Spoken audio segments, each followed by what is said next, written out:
Binance, Bybit আর Bitget যারা নতুন account খুলেছে কিন্তু ফান্ড পাসওয়ার্ড সেট আপ করা হয় নাই, ফান্ড পাসওয়ার্ডটা সেট আপ করতে হবে। ওই ডলার ছেল দিতে গেলে ফান্ড পাসওয়ার্ড লাগে, ফান্ড পাসওয়ার্ড সেট আপ করা লাগে।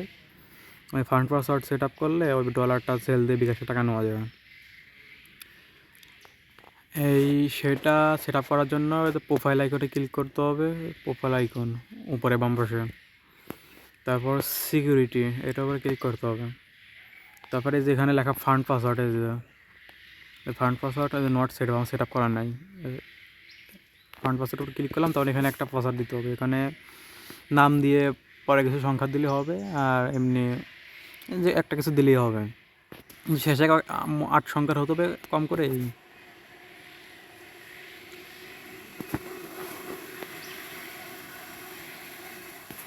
যে আমি এরকমভাবে দিয়েছি, তোর কনফার্মের উপর ক্লিক করতে হবে।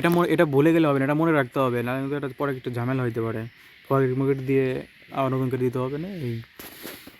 এটা যাতে মনে থাকে সেরকম একটা পাসওয়ার্ড দিতে হবে। এখানে কনফার্মের উপর ক্লিক করতে হবে, ইমেলে কোড আসবে,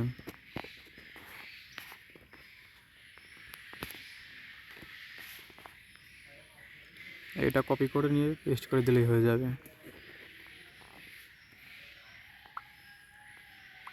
এই যে ফান্ড পাসওয়ার্ড এটা ওটা অন হয়ে গেছে, কনফিগার্ড। আর গুগল 2FA অথেন্টিকেটর অ্যাড না করলেই হবে। এর আগে তো একটা ভিডিও দিয়েছিলাম গুগল 2FA, এটা না অন করলে হবে। এটা অন করলে সিকিউরিটি লেভেল হাই লেভেলের হয়, সহজে কেউ অ্যাকাউন্ট থেকে ডলার নিয়ে নিতে পারবে না। আর ফান্ড পাসওয়ার্ড যদি কেউ জানে, দেখা গেলো অন্য আর একটা ফোনে বাইবিট লগ ইন দাও, তাহলে ওই ফান্ড পাসওয়ার্ডটা দিয়ে ডলারটা সেল করে নিতে পারবে অথবা ডলারটা নিয়ে নিতে পারবে অন্য অ্যাকাউন্টে। আর এই 2FA অন করা থাকলে আর ফান্ড পাসওয়ার্ডটা দিয়ে থাকলে সহজে নিয়ে নিতে পারেন। আবার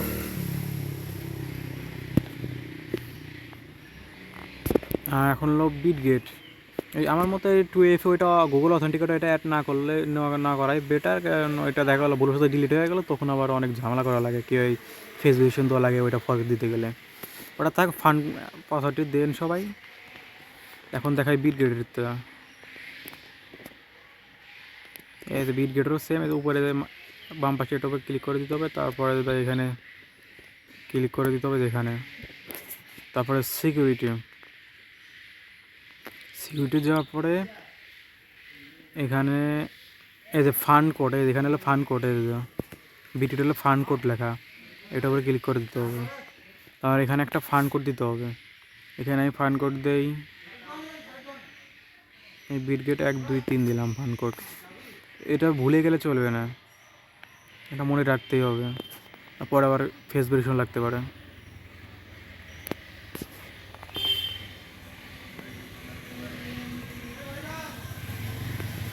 তার সাবমিটে ক্লিক করে দিতে হবে।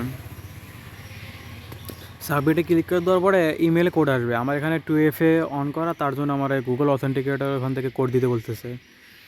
জিমেলে কোড আসবে, জিমেলে এখান থেকে ইমেলে যে জিমেলটা কোড এনে পেস্ট করে দিলে হবে। আমার এখানে 2FA অন করা, তার জন্য আমার এই 2 অথেন্টিকেটর এখান থেকে কোড দিতে বলতেছে, আমি এখান থেকে কোডটা দিয়ে দিই।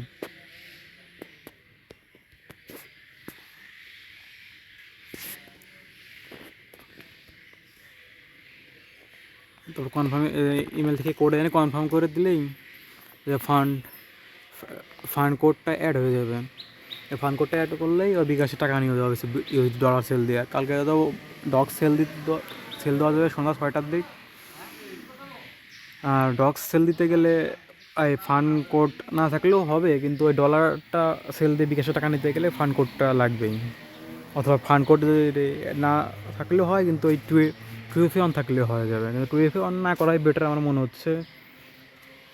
ওইটা আবার ভুলে গেলে অথবা ওইটা রিমুভ হয়ে গেলে পরে কি আবার ফেস ভেরিফিকেশন লাগে, এবার কি আইডি কার্ড লাগে, সমস্যা একটু। এখন বাইবিটটা দেখে দেব না, বাইবিট দেখাইছে, বিটগেট দেখাইছে, এখন হলো বাইন্যান্স আছে।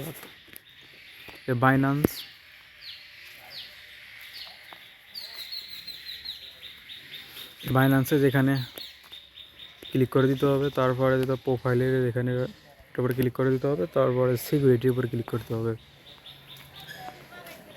সিকিউরিটির উপর ক্লিক করার পরে এইটাই হচ্ছিল পে পিন।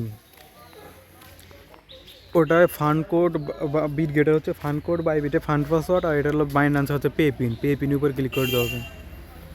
এখানে পে পিনের উপর ক্লিক করার পরে এখানে কী চাবে, ওই